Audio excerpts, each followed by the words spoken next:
नमस्कार दोस्तों, लीजिए आपके समक्ष जो है आज हम जो है चैप्टर नंबर 2 बहुपद का जो है 2.3 पढ़ने से पहले 2.3 पढ़ने से पहले मतलब बनाने से पहले आपको जो है आपको एग्जाम्पल्स का क्वेश्चन कंप्लीट करवा रहा हूं। मैं बारंबार बताते आया हूं कि आपको जो है बोर्ड एग्जाम में अधिकांशतः एग्जाम्पल के क्वेश्चन पूछे जाते हैं। यदि आपको मान लीजिए सरकार के द्वारा जो है एनसीईआरटी पैटर्न मतलब एमपी बोर्ड में रहे कि आपको सिलेबस को रिड्यूस नहीं किया जाए और एकदम परफेक्ट पूछा जाए, तो आपको ये क्वेश्चन जो है बहुत एग्जाम की दृष्टि से बहुत बहुत इंपॉर्टेंट है। तो इसलिए आपको जो है इस क्वेश्चन को ध्यान से देखना है, समझना है। ठीक है, देखिए क्वेश्चन बोलता है एग्जांपल नंबर 9 बोलता है 2x रेक्स टू दी पावर 4 मतलब 2x पर 4 की घात माइनस 3x पर 3 की घात माइनस 3x पर 2 की घात प्लस 6x माइनस 2 के सभी शून्य ज्ञात करना है।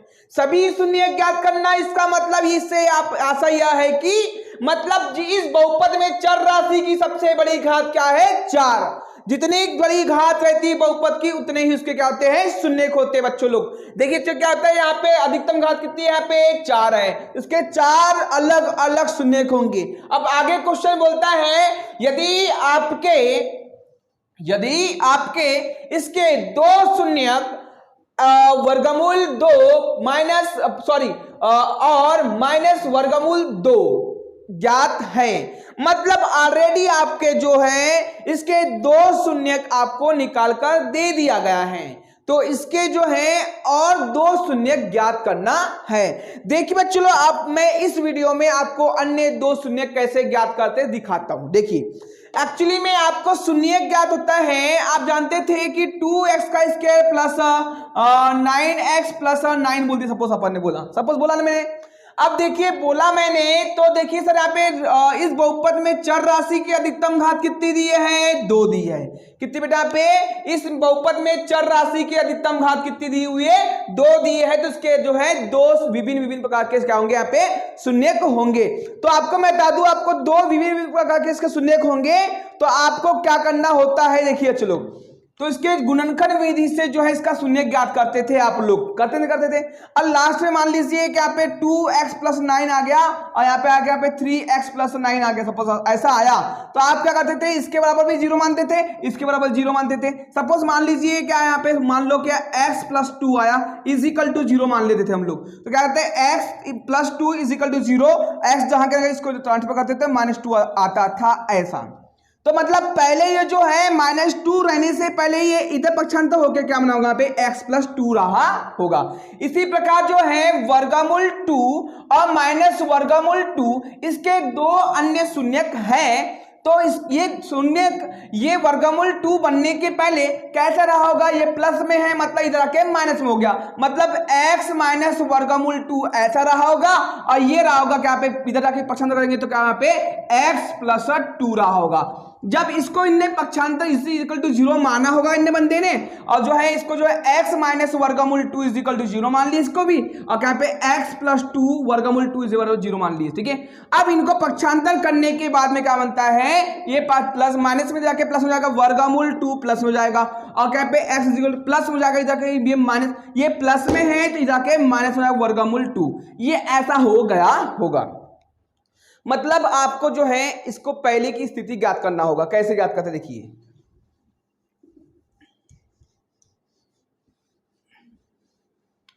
देखिए क्या है, मान लीजिए इसको माना कि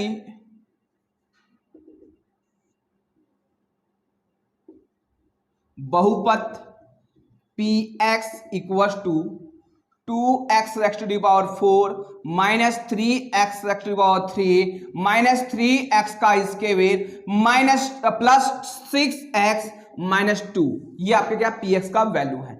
अब gx का वैल्यू पता करने के लिए पहले आपको क्या करना होगा? देखिए क्या आता है, तथा इसके दो शून्यक बेटा क्या दो शून्य क्या पे x इक्वल टू वर्गमूल 2 and x equal to minus वर्गमूल 2 है। इसीलिए मैं बोलूंगा सर यहाँ पे इसको पसंद करेंगे तो बनेगा x माइनस वर्गमूल 2 प्लस में जाके माइनस हो जाएगा इज इक्वल टू 0 और क्या पे x इसको देंगे प्लस वर्गमूल 2 इज इक्वल टू 0। ये होगा कंडीशन, ठीक है। अब बेटा क्या होता है कि ये दोनों ही पहले एक ऐसी स्थिति में रहा होगा। देखिए मैं आपको बता दूं सर ये क्या है, इसलिए मैं बोलूंगा सर यहाँ पे ये दोनों इक्वल टू 0 है तो मैं कर दूंगा सर यहाँ पे क्या x माइनस वर्गमूल 2 क्या पे x माइनस वर्गमूल 2 और क्या पे x प्लस वर्गमूल 2 इक्वल टू दोनों के बराबर में 0 कर देना है, ठीक है। इसके बराबर भी 0 है, इसके बराबर भी 0 है। मतलब ये है आप चूंकि आप जानते हैं a प्लस माइनस b और a प्लस b एक सर्वसमीका होती है। ये सर्वसमीका के अनुसार ये होता है बेटा a का स्क्वायर माइनस b का स्क्वायर। चूंकि यहाँ पे सेम है दोनों कोष्टक में, यहाँ भी सेम है दो कोष्टक में, एक बार माइनस में एक बार प्लस में, ये कंडीशन हो गया। इसको फॉलो कर रहा है तो इसके इक्वल टू ये होता है तो इसके इक्वल टू क्या होगा, a के प्लेस पे क्या है x का स्क्वायर माइनस तो माइनस, b के प्लेस पे क्या है वर्गमूल 2 cancel out is equal to यहाँ पे 0 मान लेना, अपने को दिक्कत नहीं होना चाहिए, ठीक है। तो देखिए क्या होता है बच्चों कि वर्स अब क्या पे एक्चुअली में इसका जो वर्स से वर्गमूल कैसे हो जाएगा तो ये आगे चल के क्या हो गया बच्चों यहाँ पे ये रहेगा x का स्क्वायर माइनस क्या पे 2। ये जो हम लोग क्या करेंगे माना की पुनः माना की अब मानेंगे इसको क्या पे ये gx की वैल्यू हो जाएगी इक्वल टू क्या पे x का स्क्वायर माइनस 2, ये gx का वैल्यू हो गया। अब जो है यदि मैं इसको जो है इससे जो है इसको भाग दूंगा मैं तो जो भागफल में आएगा उससे अन्य 2 शून्य ज्ञात कर लेंगे और इसका तो 2 शून्य ऑलरेडी जो है इस प्रकार से सॉल्व करेंगे तो ये 2 शून्य निकले हुए हैं, ठीक है। और इसको जो है ये जो बहुपद है px का वैल्यू जो है gx से वैल्यू से हम भाग देंगे मतलब डिवाइड करेंगे। डिवाइड करने के बाद में जो आपका जो है द्विघात बहुपद बनेगा मतलब द्विघात बहुपद से उससे 2 अन्य शून्य ज्ञात कर लेंगे। इसके 2 शून्य ऑलरेडी दिए रहते हैं, ठीक है। इस प्रकार अपने को जो है अन्य 2 शून्य ज्ञात हो जाएगा मतलब 4 शून्य इसके निकल आएंगे, ठीक है। बच्चों देखिए आपको जो है ऐसा करना होता है, आप क्या करना है जगह नहीं है इसलिए मैं क्या करता हूँ कि इसको मिटा देता हूँ, आप इतने अपने कॉपी में उतार सकते हैं, ठीक है। चलो ठीक है देखिए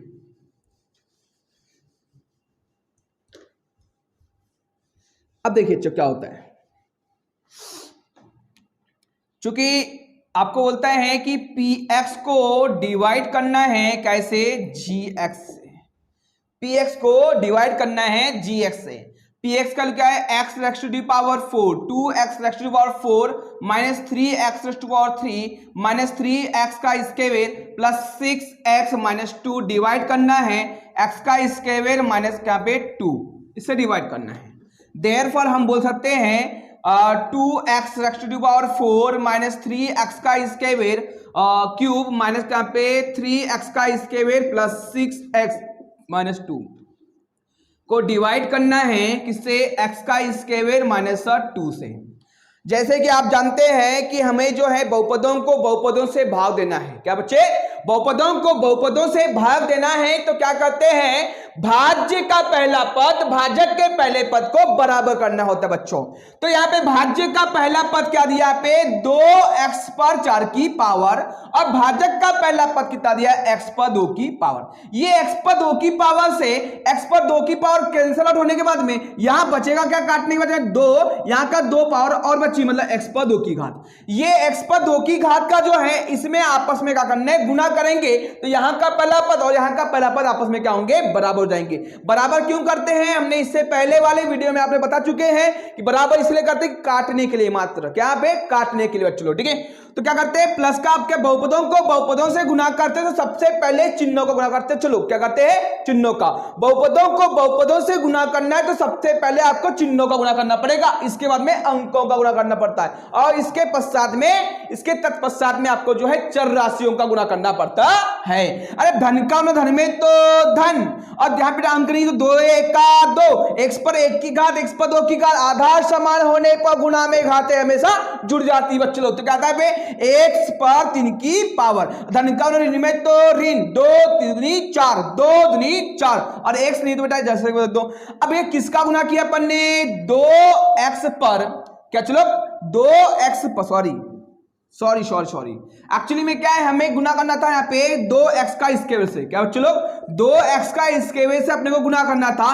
तो धन का धन में तो धन, और 2 1 का 2, x पर 2 की पावर, x पर 2 की 2x पर 4 की पावर। गुणा में घात हमेशा जुड़ जाती है आधार समान होने पर। धन का ऋण में तो ऋण, 2 दूनी 4, 2 अगर x पर 2 की घात। कितना किसका गुना किया अपन ने, 2x पर 2 की घात का हमने गुना किए, तो उसको लिख देना भागफल में। कितना है गुना करने पर बच्चों लोग, गुना करने पर आया बच्चों यहाँ कितना गुना करने पर आया, यहाँ पे प्लस 2x पर 4 की पावर। हमने आपको पिछले वीडियो में बता चुके हैं कि समान चर वाली घात वाली संख्या के नीचे में समान चर वाली घात को लिखा जाता है। क्योंकि यहाँ पे x पर 2 की घात है, यहाँ पे x पर 3 की घात है, तो ये x पर 3 की घात के नीचे में इसको नहीं लिखना है, क्योंकि हमको x पर 2 की घात के नीचे में लिखना है। तो लिखेंगे आप लोग बच्चा, इसको थोड़ा हटा के लिख देंगे यहाँ पे -x, 4x पर 2 की पावर, 4x पर 2 की पावर। अब ये तो भी आपका रफ वर्क है, इसमें पहचानना होता है कि किससे गुना करना है, ठीक है। अब देखिए चलो, अब क्या, ये धन का ऋण, चिन्हों का परिवर्तन, धन का ऋण का धन, ठीक है। गोले लगे चिन्ह को भूल जाना कि ये धन है या ऋण है, ठीक है। चलो अब क्या करना है, ये धन है ये ऋण है, ये 2x पर 4 की पावर, ये 2x पर 4 की पावर, समान चर राशि है। क्या बेटा, समान। धन ऋण हमेशा हमेशा घटता है, बराबर रहने पर कटता है। ये क्या बेटा, ये कैंसिल हो जाएगा। अब बेटा ये पूरी संख्या उतारते जैसे वैसे, -3x पर 3 की घात। अब बच्चों क्या है यहाँ पे कि ये है माइनस, ये है प्लस। धन ऋण हमेशा हमेशा घटेगा और बराबर रहने पर कटेगा, नहीं कटेगा तो घटाएंगे, लेकिन बड़ी संख्या सामने का चिन्ह लगाएंगे। ये है बेटा 4 में से 3 घटेगा तो 1, और x पर 2 की घात, घातों के साथ में छेड़छाड़ी नहीं होने वाली है। अब बड़ी संख्या के सामने धन का चिन्ह लगा दें, धन का चिन्ह, लेकिन किसी भी चर राशि के सामने 1 लिखा नहीं जाता है। अब बेटा ये संख्या को उतारना है, इतने करने का ये संख्या उतार दे, +6x को जैसे के वैसे उतार देना है, ठीक है। चलो अब इसी प्रकार जो हमने पहली स्टेप में हमने किए थे, यहां भी ऐसे ही करना है बच्चों लोग कि यहां का पहला पद यहां के पहले पद को बराबर करना होता है। चलो ठीक है, यहां का पहला पद कितना दिया है, -3x पर 3 की पावर, और यहां पे कितना दिया है, पहला पद क्या, धन x पर 2 की घात। धन लिखने की जरूरत नहीं बेटा, यहाँ पे x पर 2 की घात से x पर 2 की घात कैंसिल हो गया, तो यहाँ -3, यहाँ का x 1 बचा। मतलब किसका गुना करेंगे इसमें, तो -3x का गुना करेंगे। धन का गुना ऋण में तो ऋण, 3 1 का 3, x पर 1 की घात, x पर 2 की घात, x पर 3 की घात। धन ऋण का ऋण में तो धन, अरे ऋण का ऋण में तो धन, समान चिन्हों का गुना करने पर हमेशा धन का चिन्ह लगता है। अरे ऋण का ऋण में तो धन, 2 3 6 x है तो x, कितना है गुना, किसका गुना किया अपन ने, ले लीजिए भी यहाँ पे लिखते हैं भागफल में, 3x का गुना किए, कितना है गुना करने पर, -3x का क्यूब। अब प्लस पे बेटा एक्चुअली में क्या है, समान चर वाली घात के नीचे में समान चर वाली घात की संख्या को लिखेंगे। समान चर वाली संख्या के नीचे में समान चर वाली घात वाली संख्या को लिखा जाता है। क्योंकि यहाँ पे x पर 1 की घात है, यहाँ पे x पर 2 की घात है, उसको हटा के लिखना पड़ेगा। यहाँ पे +6x कितना आया भाई। अब भैया हमें यहां पे यदि में सॉल्व करने पर शेषफल हमें 0 प्राप्त होता है, इससे हम समझ सकते हैं कि सर ये दिए गए बहुपद का ये शून्यक है। ये आपने जो कक्षा 9वीं क्लास में, छोटी क्लास में पढ़ चुके हैं कि शून्यक है या नहीं। यदि शून्यक है तो उनको सॉल्व करने पर शेषफल हमें 0 प्राप्त होता है, तो हम बोल सकते थे कि दिए गए बहुपद का ये शून्यक है। देखते हैं यहाँ पे शून्यक आता नहीं आता है, ठीक है। अब क्या करेंगे, चलो यहाँ पे आएगा क्योंकि इसके शून्यक है, इसका शेषफल सॉल्व करने पर शेषफल 0 आएगा, ठीक है। अब चिन्हों का परिवर्तन, ऋण का धन, धन का ऋण। अब धन ऋण हमेशा हमेशा घटेगा, बराबर रहने पर कटेगा, ये कट जाएगा, ठीक है। अब क्या ये +x पर 2 की घात, प्लस लिखते नहीं है, ठीक है। अब क्या धन और ऋण हमेशा हमेशा घटेगा, बराबर रहने पर कटेगा। ये 6x, ये भी 6x, एक बार प्लस में एक बार माइनस में कट गया। अब ये संख्या लास्ट संख्या कौन सी है, 2x। भैया जैसे कि आप देख पा रहे हैं, यहाँ का पहला पद यहाँ पर पहला पद को हमको बराबर करना होता है। अब बराबर करने के लिए हम किसका गुना करेंगे, तो देखिए चलो x गुना करना अनिवार्य है, गुना करना अनिवार्य है। यहाँ का पहला पद, सॉरी यहाँ का पहला पद क्या, x पर 2 की बात, यहाँ का पहला x पर 1, भैया किसका गुना करेंगे, 1 का गुना करने पर कोई भी संख्या सेम हो जाती है। धन का धन में तो धन, 1 का गुना 1 में तो 1, x पर 2 की घात। धन का गुना ऋण में तो ऋण, और 2 1 का 2, भैया धन लिखते नहीं है, 1 भी लिखते नहीं है। कितना किसका गुना किया भैया, धन 1 का गुना किया, भैया कितना, धन 1 का गुना किया, कितना है भैया पे प्लस x पर 2 की घात माइनस पे 2। और धन का ऋण, चिन्हों का परिवर्तन करते इसके बाद में, और ऋण का धन भैया दोनों बराबर बराबर कट जाएगा, दोनों बराबर कट जाएगा, मतलब एक बार प्लस में एक बार माइनस में, इसलिए कट कैंसिल हो रहा है। शेषफल हमें क्या प्राप्त हुआ, अरे शेषफल हमें क्या प्राप्त हुआ 0। शेषफल हमें यहाँ पे 0 प्राप्त हो गया। क्या चलो शेषफल हमें 0 प्राप्त हो गया, शेषफल हमें 0 प्राप्त हो गया, समझे। चलो शेषफल यदि हमें 0 प्राप्त हो जाता है, देखिए बच्चा आपको दिख नहीं रहा होगा, मैं थोड़ा इधर कर देता हूं क्योंकि एक्चुअल में क्या है कैमरे की प्रॉब्लम है। देखिए इनको आपस में सॉल्व करने पर ये तो कैंसिल हो जाएगा, ये भी कैंसिल हो जाएगा, यहां जाएगा प्लस x पर 2 की घात, ये उतारेंगे यहाँ पे माइनस 2। इनका आपस में, ये प्लस लिखते नहीं है, इनका आपस में किसका 1 का मल्टीप्लाई करने पर x पर 2 की पावर आएगा माइनस 2 आएगा। अब प्लस का क्या पे ऋण, ऋण का क्या पे धन, ये आपस में बराबर बराबर कैंसिल हो जाएगा, ये भी आपस में बराबर बराबर कैंसिल हो जाएगा। शेषफल हमें क्या प्राप्त हो गया, यहाँ पे 0 प्राप्त हो गया। इससे समझ आता है कि दिए गए बहुपद का ये जो शून्यक है x वर्गमूल 2 और माइनस वर्गमूल 2 इसके शून्य का है। अब देखिए एक्चुअली में क्या होता है, हमें यहाँ पे भागफल क्या प्राप्त हुआ 2x पर 2 की घात माइनस 3x प्लस 1, और हमें जो है भाज्य क्या है यहाँ पे, भाजक क्या पे x पर 2 की घात माइनस 2। अब भाज्य क्या बेटा ये पूरी संख्या है, ठीक है। आपको ये लिखना है, इसको सॉल्व करने में लिखना है, यहाँ जगह नहीं, इसको मिटाने वाले इसलिए मैं समझा रहा हूँ, ठीक है। थोड़ी देर ठीक है। अब क्या होता है एक्चुअली में विभाजन एल्गोरिथम, क्या बेटा विभाजन एल्गोरिथम की प्रोसेस बोलती है px इक्वल टू gx गुणा क्यूब x धन rx। तो यहाँ पे जो है ये पूरा जो है px का मान है, ये आपका क्या है, ये आपका क्या है gx का मान है, और ये आपका क्यूब x का मान है, ये आपका क्या है 0 क्या है इसका rx का वैल्यू है। तो हमें जो है इसके 2 और शून्य निकालने के लिए जो हमको गुणनखंड विधि का प्रयोग करने वाले हैं। अब गुणनखंड विधि इसमें लगाएंगे और इसमें लगाएंगे, इसके 4 शून्य अन्य प्रकार के निकल आएंगे। कैसे देखिए बच्चे लोग, जगह नहीं है भी इसे मिटा दो तो बेटा, ठीक है।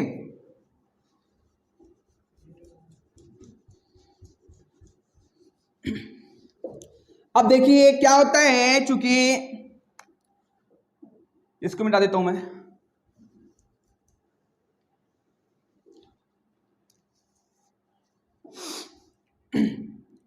चूंकि विभाजन एल्गोरिथम से, चूंकि विभाजन एल्गोरिथम की प्रोसेस बोलती है px equal to gx into cube x धन rx होता है, ठीक है। अब देखिए यहाँ पे px का इसीलिए बोलूंगा, इसीलिए px का वैल्यू दिया है 2x रेक्स to the power 4 minus 3x का क्यूब माइनस 3x का स्क्वायर प्लस 6x अब माइनस बेटा पे 2 दिया हुआ है। और gx का वैल्यू ऑलरेडी आपके पास में दिया था, क्या दिया अच्छा पे x का स्क्वायर माइनस 2 दिया हुआ है, क्या अच्छा 2 दिया हुआ है। इनको सॉल्व करेंगे तो उसका 2 शून्य निकलेगा, उसको ब्रेकेट कर देंगे। अब क्यूब x का वैल्यू अभी सॉल्व करने पर आपको क्या आया था बच्चे लोग, यहाँ पे आया था 2x पर 2 की पावर 2x पर 2 की पावर, क्या 2x पर 2 की पावर माइनस 3x प्लस 1, ये आया था अपने gx का वैल्यू सॉल्व करने पर, qx का वैल्यू सॉल्व करने पर, और rx तो हमारा कंप्लीटली 0 हो गया था बच्चे लोग, ठीक है। तो देखो बेटा क्या है, इस द्विघात क्या पे x रेक्स टू द पावर 4, मतलब इसके 4 शून्य निकालने के लिए इसका 2 शून्य निकलेगा, इसका 2 शून्य निकल देगा, इस प्रकार आपको जो है चारों शून्य आपको प्राप्त हो जाएगा, ठीक है। आप जैसे कि आप जानते हैं कि x का स्क्वायर यदि इस पे मैं वर्गमूल लगाता हूं तो वर्ग भी अपने तरफ से लगाना होगा, ठीक है। चलो ये हो गया आपका, इस कंडीशन बन जाएगी। और इसकी कंडीशन बन जाएगी पहले पद के अंक गुणा अंतिम पद के अंक से करेंगे, क्योंकि आपको मैंने बताया था यहाँ पे जो है ये x पर स्क्वायर और क्या पे 2 दिया हुआ है, यहाँ पे जो है bx का वैल्यू मतलब हमारा द्विघात बहुपद का व्यापक रूप बोलता है ax का square plus bx plus 2 plus C होता है। तो यहाँ वाला ये बीच वाला मान गायब होता है। तो हमने बताया था आपको, जब भी आपको जो है ए एक्स का स्क्वायर प्लस सी देगा, इस पे वर्गमूल लगाना है और इस पे वर्ग भी लगा देना है। इसको सॉल्व करके इसका दो अन्य शून्य निकल आता है। लेकिन यहाँ पे जो है दूसरे वाले बहुपद में ऑलरेडी तीनों पद दिया है। जब तीनों पद दिया रहेगा तो आपको गुणनखंड विधि का ही प्रयोग करना होगा। ये बहुत अच्छी चीज बेटा, ये जो है ये फैक्ट को आपको जो हमेशा याद रखना है। यदि आपको बीच वाला पद गायब रहता है तो सी वाले पद को वर्ग लगाते हैं अपने तरफ से, सॉरी वर्ग भी लगाते हैं और वर्गमूल भी अपने तरफ से लगा देते हैं। इससे आपको दो शून्य निकल आते हैं। यदि आपको जो है सी वाला मान गायब रहता है, यदि आपको सी वाला मान गायब रहता है, ये दो पद दिया जाता है, तो इसमें जो है अपने को कॉमन देखना पड़ता है। इसी कंडीशन में यदि तीनों पद दिया रहता है तो आपको जो है गुणनखंड विधि का प्रयोग करना होता है। ये फैक्ट आपको याद रखना है बच्चे लोग। कभी भी आपको जो कोई भी क्वेश्चन बनाने में कोई तकलीफ नहीं होने वाली बच्चे लोग, ठीक है। देखिए क्या होता है, एक्चुअली मैं आपको बता दूं मैं क्या होता है। देखिए चलो क्या होता है कि पहले पद के अंक होना, देखिए बेटा 2x का स्क्वायर माइनस 3x प्लस 1, ये जो है तीनों पद दिया हुआ है। ऐसी कंडीशन इसको गुणनखंड विधि से प्रयोग करना है और गुणनखंड विधि का प्रयोग करना है तो चलो आपको जो है पहले पद का अंक का गुना अंतिम पद के अंक से करने हैं। मतलब पहला पद का अंक कितना दिया है +2 और अंतिम पद का अंक कितना दिया है 1। धन का और ऋण में तो अरे धन का धन में तो धन 2 एका 2, अरे धन का धन में तो अरे धन का धन में तो धन और 2 एका 2। अब इनको सॉल्व करने में कितना है बच्चों लोग +2। अब देखिए बीच वाले पद कितना दिया है। अब देखो दो किसके किसके बारे में आता है, एक का पढ़ा 2 मतलब 2 1 का 2। अब किसी अन्य संख्या के पारे में नहीं आता। सर आप बोले 2 के पारे में आता है, अबे 2 भी शामिल है यहाँ पे और 1 का भी पहाड़ पढ़ लिए, इसका मतलब ये होता है यहाँ पे, ठीक है। चलो अब बोलेंगे बीच वाले पद को दो भागों में ऐसा तोड़ना है और ऐसा मरोड़ना है कि गुना करने पर जो है धन 2 आ जाए और जोड़ने घटाने पर जो है -3 आना चाहिए बच्चे लोग। देखिए क्या कैसे प्रोसेस करते हैं कि ऐसा आ जाएगा। देखिए हमको जो है इसमें 1 लेना पड़ेगा, इसमें 2 लेना पड़ेगा, लेना ही पड़ेगा भैया, क्या लेना ही पड़ेगा। इन दोनों को जोड़ने पर माइनस देना चाहिए, मतलब माइनस माइनस हमेशा हमेशा जुड़ता है लेकिन माइनस का चिन्ह लगता है। और ऋण का और ऋण में तो धन और 2 एका 2, ये परफेक्ट इसका क्या हुआ गुणनखंड हुआ। तो कैसे तोड़ेंगे तो x पर x 2x का square minus x minus 2x plus 1, ये जो है एक को x मान लेंगे, इसके सामने ये लगा देंगे। और ऋण धन हमेशा हमेशा घटे, ऋण और ऋण हमेशा जुड़ेगा लेकिन बड़ी संख्या में चिन्ह लगेगा। सॉल्व करने पर 3x आ जाएगा। ये प्रोसेस हो गया बच्चे लोग, ठीक है। अब देखिए क्या होता है, इनको सॉल्व करते आगे। इनको सॉल्व करेंगे तो वही अपना जो है ए का स्क्वायर माइनस बी का स्क्वायर का फॉर्मूला जाएगा। तो ये बन जाएगा x माइनस वर्गमूल 2 और बने बेटा यहाँ पे x प्लस वर्गमूल 2। इस प्रकार जो है आपके इसके जो है दो शून्य निकल आएंगे इससे, ठीक है। चलो ये कंडीशन बन जाएगी। अब ये बच्चे क्या यहाँ पे अब 2 की जोड़ी ना देंगे, ये ना देंगे 2 की जोड़ी, 0 जोड़ने की जरूरत नहीं, कोई इसमें इफेक्ट पड़ने वाला नहीं है। 0 को हटा देंगे, किसी कोई भी संख्या में 0 को जोड़ो या घटाओ, इसमें कोई इफेक्ट पड़ने वाला नहीं है, ठीक है चलो। इसलिए अब क्या करेंगे, दोनों में से x से x कॉमन निकाल लेंगे, निकाल लिया x कॉमन। अब ये दोनों में x कॉमन निकल जाएगा। अब 2 तो कॉमन निकलने वाला नहीं है क्योंकि यहाँ पे 2 दिया हुआ नहीं है, तो बचेगा क्या अंत में, तो 2x माइनस यहाँ का x बचेगा बेटा यहाँ पे, ठीक है। यहाँ पे बचेगा 1। फिर इधर करें बेटा इसको, तो यहाँ पे क्या कुछ भी कॉमन निकलेगा, मतलब बच्चे -1 बचेगा। अंदर बचा बेटा क्या पे 2x ऋण का धन में तो ऋण और क्या पे 1। अब बेटा क्या पे कोष्टक बंद कर देंगे, दोनों कोष्टक में सेम टू सेम संख्या बच गई। अब बेटा क्या पे x माइनस वर्गमूल 2 और क्या पे x प्लस वर्गमूल 2, ठीक है। चलो क्या होता है, अब क्या करेंगे, चलो इसका ये हो गया तुम्हारा ऐसा। इसको बड़ा कोष्टक नहीं लगाते, कोई दिक्कत नहीं है, इस बार लगाने की जरूरत नहीं पड़ेगी अपने को, बड़ा कोष्टक खोल दो। अब दोनों में कॉमन निकल रहा है भैया, x 2x माइनस 1 कॉमन निकल जाएगा। अब अंदर से क्या x माइनस 1। इस प्रकार जो है इजिकल टू इसके माने 0 मान लेना, यहाँ पे माना कि 0 मानेंगे तो क्या बनेगा बच्चे लोग, यहाँ पे मैं ऊपर लिख देता हूँ, ये जो है एक बार x माइनस वर्गमूल 2 इक्वल टू 0 मान लेना है। इनको सॉल्व करने पर इसका शून्य क्या आ जाएगा बेटा, x इक्वल टू कितना आएगा पे प्लस वर्गमूल 2 आ जाएगा इसका, ठीक है। इसको अब इसके बराबर 0 मानेंगे तो क्या होगा बच्चों, सब गुना गुना में दी इसलिए कर रहे हैं, ठीक है। x प्लस वर्गमूल 2 इक्वल टू क्या आ जाएगा, x इक्वल टू क्या तो x इक्वल टू क्या आ जाएगा यहाँ पे माइनस वर्गमूल 2। ये देखो ऑलरेडी 2 शून्य किसके निकले थे, हमने बाकी निकाल दिया, कोई दिक्कत नहीं है, ठीक है। 2x minus 1 equal to 0। अब बेटा पक्षांतर करेंगे इसको तो बनेगा क्या पे 2x, इसको प्लस हो जाएगा 1, प्लस यहाँ पे 1, तो x इक्वल टू 1/2। ये आया अपना का, ये नया वाला आंसर आया 2 शून्य, ठीक है। अब इसी प्रकार जो है क्या यहाँ पे जो x माइनस 1 इक्वल टू 0, मतलब x इक्वल टू प्लस 1, मतलब ये जो है x का वैल्यू ये हो गया और ये x का वैल्यू हो गया। तो अतः हम कह सकते हैं, लिखेंगे अतः दिए गए बहुपद के अन्य दो शून्यक x इक्वल टू 1/2 और x इक्वल टू 1 होंगे। ये रहा आपका जो एग्जाम्पल 9 का कंप्लीट सॉल्यूशन। बहुत इजी है, बस समझने की देर है। एक बार आप समझ गए तो आपको कैसे कैसे स्टेप बनाना है, क्या करना है, कौन सी प्रोसेस करना है, यहाँ से कितने शून्य निकलेंगे, यहाँ से कितने शून्य निकलेंगे, ये सब समझ आ जाएगा, ठीक है। चलो वीडियो को एक बार और पुनः जो आपको जो है वंस अगेन इसको रिपीट करके देख ले, समझ आ जाएगा कंप्लीटली, ठीक है बच्चे लोग। अब इसके बाद जो है नेक्स्ट अपन जो है वीडियो में आपके साथ मिलेंगे। इसमें जो आपको जो है एक्सरसाइज के कंप्लीट सॉल्यूशन किया जाएगा, पूरे क्वेश्चन कराया जाएगा, ठीक है। चलो प्यार धन्यवाद दोस्तों, मिलते हैं नेक्स्ट वीडियो में।